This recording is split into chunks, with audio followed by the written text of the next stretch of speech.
Hi, I'm Angelina, originally from the Lower East Side of New York. I'm 30 years old. I'm a toddler mom expecting twins, and I was diagnosed with MS in 2020. Welcome to the WebMD Health Discovered podcast. I'm Dr. Neha Pathak, WebMD's Chief Physician Editor for Health and Lifestyle Medicine.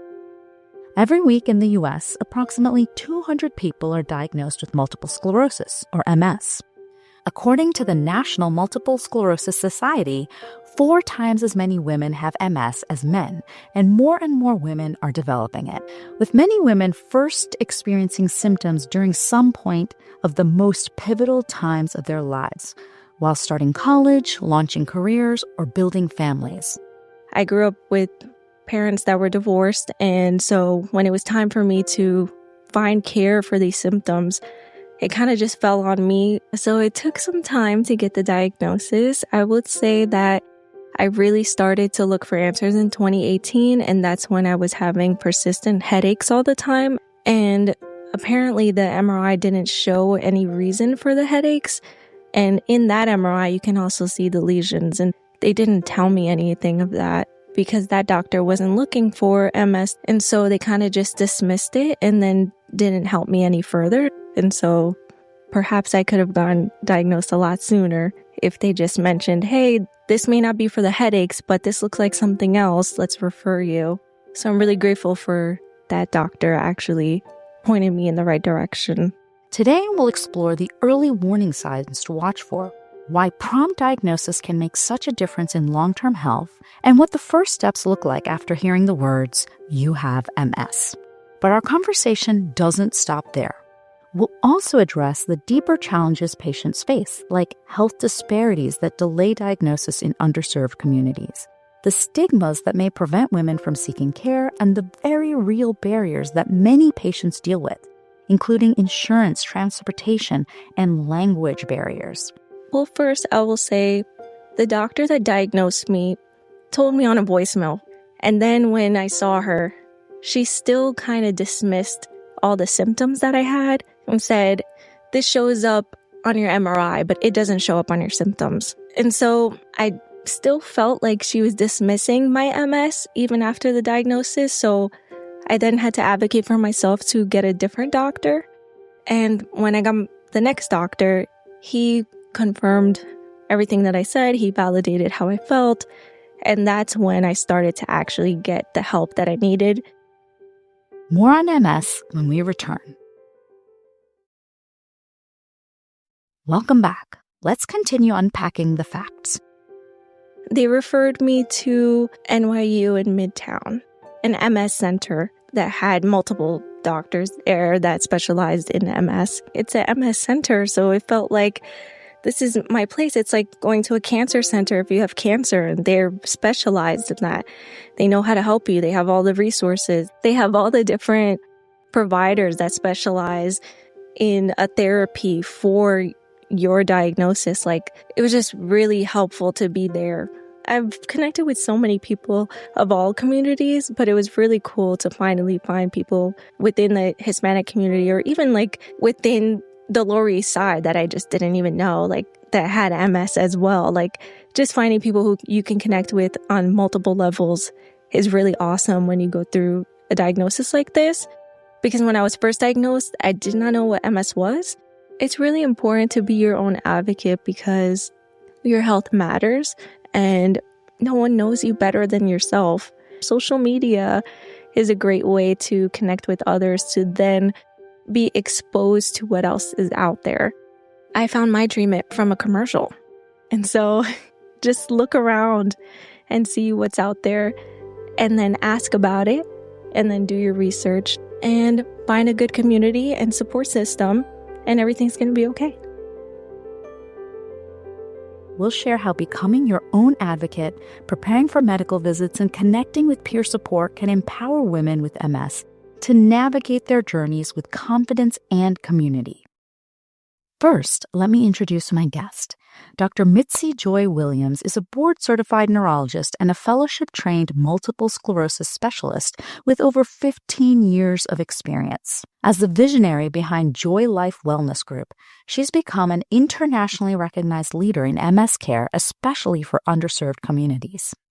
Dr. Williams is passionate about educating and empowering patients to take control of their health, and her work is backed by years of clinical research, public health initiatives, and community advocacy. Through her foundation, she continues to push for greater diversity in MS research and equitable healthcare access for all. Welcome to the WebMD Health Discovered podcast. Thank you so much. I'm very excited to be here. It is great to have you. I am very excited to jump into our conversation. But before we do, I'd love to ask about your own personal health discovery as it relates to your research. What were some of the questions or issues you encountered in taking care of patients that inspired your work? I think the first question that got me into research was really looking at the populations that I was serving and realizing that they didn't quite match up with what I learned during residency. So we've always typically thought of MS as a disease of young women of European descent, but living in Georgia, first in Augusta and then in Atlanta, everybody in my lobby didn't look like that. So I had many African American patients. I had many more men than we previously thought. And so I'm like, this doesn't quite make sense. And then when I looked at the characteristics of some of my patients and saw how they had very aggressive disease despite being treated, it really made me begin to wonder, are there differences in certain populations? And why don't we really have enough data about these people that are being affected by multiple sclerosis? And then the second part is looking at a lot of our very large clinical trials and realizing that, again, those populations are very homogenous. So many of our trial participants are from Europe, but didn't reflect not only the characteristics of the patients that I was seeing, but even the treatment patterns. So it became a little bit more difficult to apply those studies to what I was seeing on a day-to-day basis. And so that is the other piece that really pushed me to start working on increasing diversity in clinical research and making sure that the populations in our trials really reflect those people who are being served by the therapies and the interventions that we're creating. That's amazing. Talk to us a little bit about younger women of other races. What are some of the earliest symptoms that you might see in this general population that we kind of commonly think about? And then what do we see as differences in other populations? Yeah, excellent question that we talk about very frequently. So when we look at the data, oftentimes the starting symptoms of MS, which are common across all groups, can be things like optic neuritis, which is inflammation of the nerve of the eye, which can cause either decreased vision. Some people have complete loss of vision, and some people have decreased color vision, or also will be accompanied by pain in the eye and difficulty with pain with movement of the eye. And so this is a really common first symptom of MS. We see it in all populations in, for instance, the Hispanic and Latino population. We may see this more commonly as a first onset symptom. In the African American population, sometimes we may see people with bilateral optic neuritis or more severe optic neuritis where they don't recover. So those are things to look out for. But many of the symptoms of MS can actually mimic other conditions, which is why it's so important for young people to know about MS, because the symptoms can be dismissed as a pinched nerve, or people may think they slept wrong and they have numbness that lasts for several weeks and then it goes away.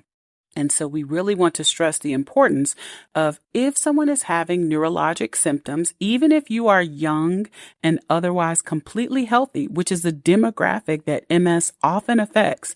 People always come in and say, I've never had any medical problems. There's nothing wrong with me. How did this happen? And so it's important that people recognize, if you're having a neurologic symptoms, you get numb, things are tingling, something's not moving, you can't walk, you can't see. Go get evaluated, because it could be the early warning sign of multiple sclerosis. So that's really important information. What is the time frame for someone who does wake up having slept on their arm versus someone where you're like, if it has gone past a day, what is that window in your mind? So symptoms with MS, the initial episodes, which are what we call relapses, often will come on. Sometimes it'll be sudden. Sometimes it'll be a little bit more gradual. Like someone will say, I woke up and my vision was a little blurry. And then over the course of the day, it got worse. Or I woke up and I had a little trouble walking and that got worse. So it can progress over the course of a day or several days. But typical relapses come on. They last for several days to weeks. And then they may completely resolve, or they may get better or see some improvement and not get completely back to normal. Again, at least 24 hours would classify as a relapse. And then usually it's several days to several weeks that the symptoms are there. Okay, really important. So tell us why it's so important to diagnose MS early, especially in women who are, as you mentioned, generally healthy, probably starting families, careers, or in the midst of a time in their lives when they're not thinking about health issues. We did not have any approved therapies for multiple sclerosis until 1993. And from 1993 to now, we have over 25, upwards of 30 different treatments. So what we do know is that when we can diagnose people early and start them on treatment, effective treatment early, we can potentially prevent disability. So there are these natural history graphs that show us basically what happens when people aren't treated, because we had many years where there were no treatments. Then we know what happens when people are treated late. For instance, those people who were diagnosed in the 80s or 70s and then were able to partake in therapy once it became available. And now we have data showing that when people can start therapy right after they're diagnosed, meaning in the first 6 months, three months to a year, that we can have better outcomes in the long term than we do if they start treatment late or if they don't start treatment at all. So what are the first steps after you've made that diagnosis? What are the first steps in your algorithm to decide on the treatment pathway, especially if someone has never had a prior treatment? It's a lot. So I try to personally break up discussions about diagnosis and treatment into several visits, because you're dealing with something that is a life-altering diagnosis. Sometimes it takes a little bit of time for people to take it in. And then we're talking about treatments that may affect the immune system. In some cases, they could potentially cause very serious side effects. And we don't want people to have to make a rush decision. So I'm a huge advocate of shared decision-making, meaning I sit down with my patients. We talk about what are some of the options, and we try to narrow those down. I send them home to do research with their families and loved ones and talk about it. Then we meet back up and we talk about whatever questions they have, and then we decide on treatment. So I think that it is a several step process. So that first step is looking at that person's characteristics of their disease, how severe it is, what symptoms they have. We look at the side effects of the medicine. We look at how often it's given, and we really try to put together what we think would be the most effective option, as well as what patients are willing to tolerate, what fits with their lifestyle. And we try to put that together and come up with the best treatment plan from there. I think that it's very important for people to recognize that there are also things they can do to keep their brain healthy and combat MS. We talk a lot about brain health in our clinic, about diet, exercise, sleep. We want to talk about medication and therapy, but we also want to talk about natural and other approaches that we can do in combination with therapy to get the best outcomes. That's great. Talk to us a little bit about the health inequities that you've noted in time to diagnosis, time to treatment for MS, particularly in the Hispanic community. I'd love to kind of talk a little bit more about that, but just if you could start off generally and then we'll talk about that specifically. Absolutely. So I think one of the important things is that I do feel like the situation is improving. However, when we think of certain diseases and we think of certain conditions, we have a picture in our mind of what that most likely patient looks like. In many populations, I think particularly those who do not fit that young woman of European descent picture, people are missed because their symptoms may be atypical, or even if they have that textbook symptom, somebody has to take that extra step and get that MRI. And then also there are people who, may have been talked to about abnormalities in their brain, and because their symptoms went away and they weren't really educated, they're lost to follow-up. So that's another reason why some people may have more aggressive disease. There's several studies that we're looking at. One that I co-lead called the CHIME study. So it is a study looking at one of our therapies that is focused specifically on Black and Hispanic people living with multiple sclerosis in the U.S. And we're trying to answer some of these questions about, do people, inherently have more aggressive disease, or is it because they are not brought to medical attention as early? For people from the Hispanic community, could there be language barriers that may be affecting ability to interact with the healthcare community? If someone is an immigrant, are there concerns about their immigration status when they're engaging in the community? So there are many different barriers that may affect clinical outcomes, particularly as relates to social determinants of health, that may lead some people to have worse disease than others. So we're trying to get the answers to these questions. Stick around. More answers to your questions after the break. And we're back. Let's keep the conversation going. You bring up something really interesting, which is when you have an incidental finding. So you're looking for something else and you see something that may be consistent on imaging with MS, but the person does not at this current moment have symptoms.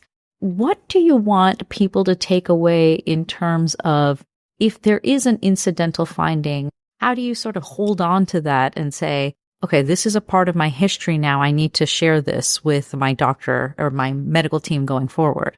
The phrase I want to use is don't get lost in the sauce, right? So I really want people to recognize that if there is an abnormality, our best case scenario, I would love to have people come and I follow them with MRIs for several years. And we say, you know what? You've not had a symptom. You don't have MS. Go and live the rest of your life. And that does happen in rare cases, but more often than not, the actual lesions or damage precede the symptoms. So now that MRIs are much more accessible, the key is just continue to follow up. Even if you're feeling well, continue to follow with that neurologist. We don't necessarily want it to rule your whole life, but make sure that you're following up and checking in periodically to make sure that those symptoms or those lesions aren't continuing to get worse. And then if we have a symptom, then we already know what's going on because we have someone who's aware of those MRIs and is following those. I'd love to talk a little bit about socioeconomic status, which is often intertwined, but do we have any studies or information about how that plays a role in the quality of care someone receives, the timeliness of care and the timeliness of starting treatment? So socioeconomic status does play a huge part in people's access to certain providers, as well as their access to our disease-modifying therapies. I think that there are several kind of extremes where we have difficulty getting access. So for people who don't have insurance, it can be difficult to see a provider, but it can be very easy to get on treatment because there's a lot of support from the different companies and industries to get people on treatment.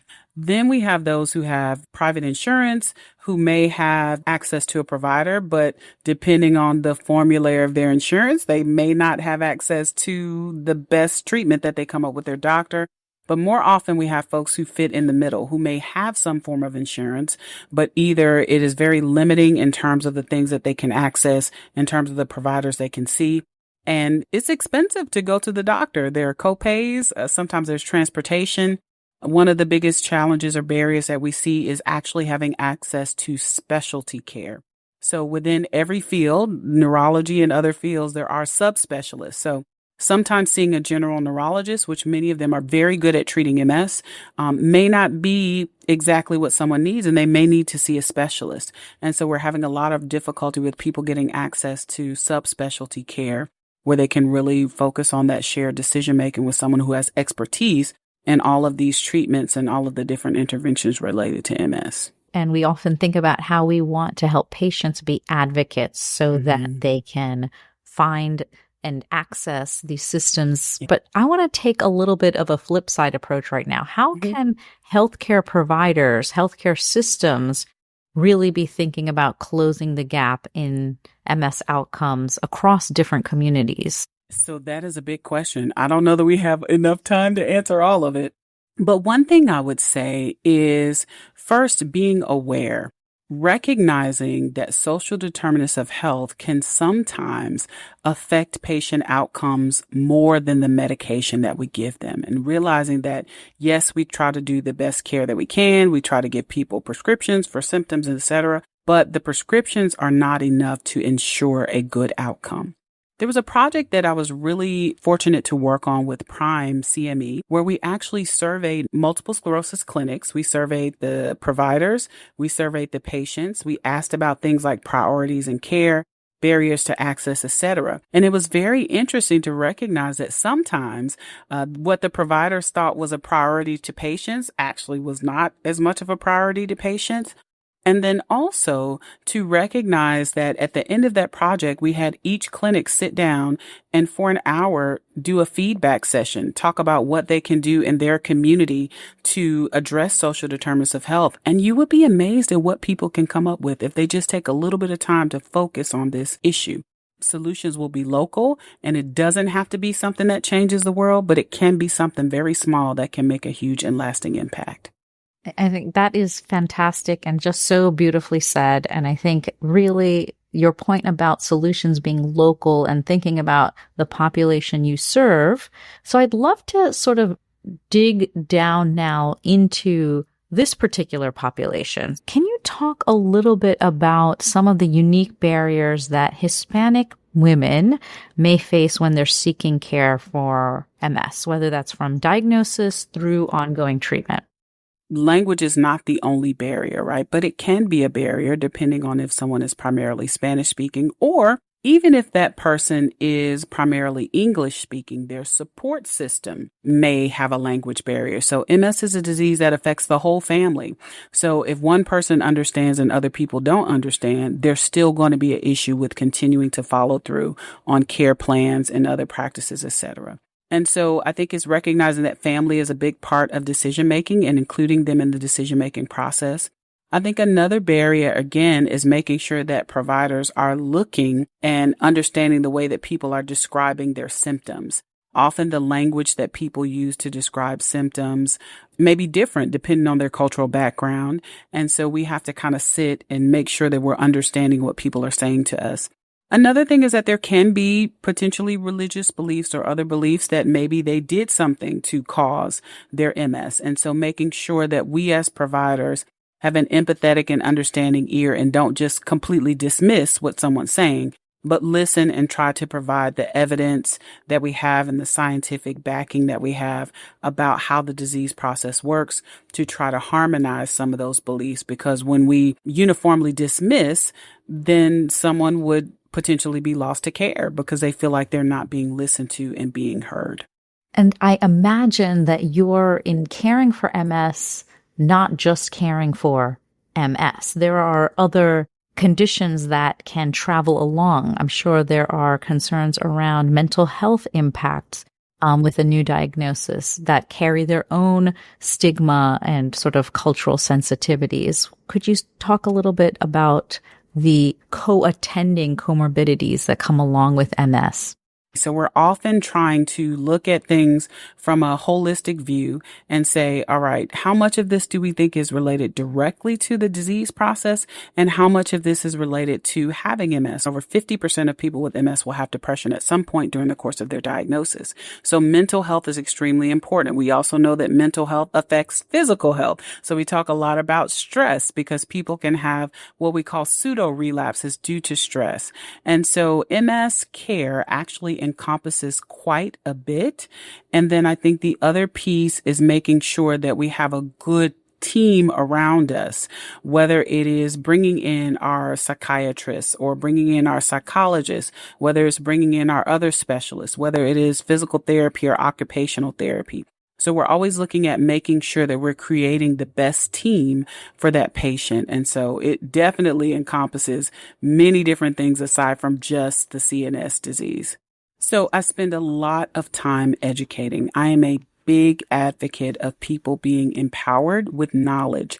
and understanding their disease process to the best of their ability. Now, I don't expect everybody to walk out of my office and be a neurologist, but I do expect you to, in your own words, be able to describe your disease process and what's going on with you and why we're doing what we're doing. In terms of creating the team, I'm very practical from the beginning. I tell everybody they need a primary care doctor. So we make sure that they have a primary care physician. That's number one. So in addition to your neurologist, I think they are equally as important in caring for the holistic view of MS. And then as symptoms may arise, we add different people to the team. There are some people who, just need their primary care and the neurologist, and they're doing really great. And they may not have almost any symptoms from their MS. And that's really our goal. I think the other piece in helping close the gaps is making sure that I, as a healthcare provider, am aware of what resources are available. So I have my own homework. What type of work or educational resources do they have available that I can point patients to because somebody's done a webinar on disability. Somebody's done a webinar on mental health. Somebody has done a podcast on this topic or that one. And so how can I direct them to accurate and sound information in the midst of them kind of going through this journey with their MS? Amazing. So help us understand how in normal life, in daily life, someone can advocate for themselves and to ensure that they're really finding optimal strategies, optimal ways to advocate for themselves for MS care. So I think the first piece of self-advocacy is doing your own research. We do research every day. If we want to find a new hairstylist, if we want a new car, if we want to find a school for our children, we go online. We ask for recommendations. We talk to our friends. We'll find a Facebook group. And so just as we have this effort in all of these other areas of life, we need to have even more effort that we put in when it comes to our health. Now, sometimes at diagnosis, people aren't ready for that, but certainly as soon as we are able to kind of accept, I want people to dig into good sources of information to educate themselves. That is the number one way that you can be an advocate, is to educate. I think the second piece, particularly for our young women, because women have this superwoman complex, right? Where we feel like we should be able to do everything for everyone and not need rest and not need any help. And I think that people have to first also be honest with themselves. If they're having challenges related to the disease, recognizing that and realizing that there are ways that we can work around that, but not just ignoring it, is number two. Number three is asking for help. And this is a huge issue, particularly for all of my women patients, but particularly the younger ones. If they have kids, if they have other people, they don't like to ask for help because they don't want to feel like they're a burden and they don't want to be dependent. I think that is probably even though it's number 3 on my list, the number one thing that people can do is ask for help when they need it and not be afraid to do that or feel like they are a burden or a problem because they're doing that. It actually strengthens their ability to be able to do everything else when they ask for help. And I think it's also a service to the people around you because they want to help, they just don't know how. Any thoughts on advocacy groups, peer support groups, community organizations that patients can turn to feel less isolated potentially and more informed? Community is extremely important, particularly when we're talking about a rare disease. 1 million people in the U.S. live with MS, and compared to the total population, that's a small number of people. But it can be a very debilitating disease and very devastating if we aren't able to catch it early and treat it effectively. So people need to know about it. So I always encourage my patients to become involved in the MS community, because as much as your healthcare providers and your family members love you and want to help you, none of us know what it feels like to have MS. The only person that knows what that feels like is someone else who is living with MS. So there are great organizations, including the National MS Society. There's the MS Association of America, the MS Foundation. There are now a rise of patient-run advocacy organizations, which I'm very excited to see, such as MS Views and News, as well as We Are Illmatic, an organization for Black women with MS. So there are many different advocacy organizations where you can find your sense of community. And the other thing that I encourage people to do is that if there's a group that you feel like needs to be created and you don't see it, you might just be the person to get it started. So there's also nothing wrong with starting a local support group or an activity-based group if there's a need that needs to be met and you don't see it there. This has just been such a powerful conversation, so many practical tips. So I'd love to close the episode by giving you the floor and asking you to speak directly to our audience if you have your top 3 tips, top 3 takeaways you'd like someone listening today to take away from our time together. So I think the top 3 things I would like people to take away is, number 1, you are your own best advocate. And you are a central member of your healthcare team. Oftentimes when people think of a healthcare team, they think of the people outside of themselves, the doctors, the nurses, etc. But you are a member of your team. You have agency. You're able to make decisions. You're able to ask questions. And ultimately, we always want to make sure that whatever treatment plan we're doing fits your lifestyle and your needs. Number 2, I would say educate yourself. Look at trusted sources of information, engage with community advocacy groups to learn about anything that you want to know about. There are articles that have been written on it. There are people that are working on it. And so make sure that you educate yourself about your disease, because you will be talking about your MS no matter who you see within the healthcare system outside of your neurologist. And then the third thing that I would say is to understand that community is important, and being a part of a community is essential, I think, to people really thriving with MS, whether it is a formal support group that's not for everyone, whether it is just finding your MS buddies from different events that you go to, but having that community support from other people living with the condition really has, I think, been a game changer for most of my patients who are doing really well.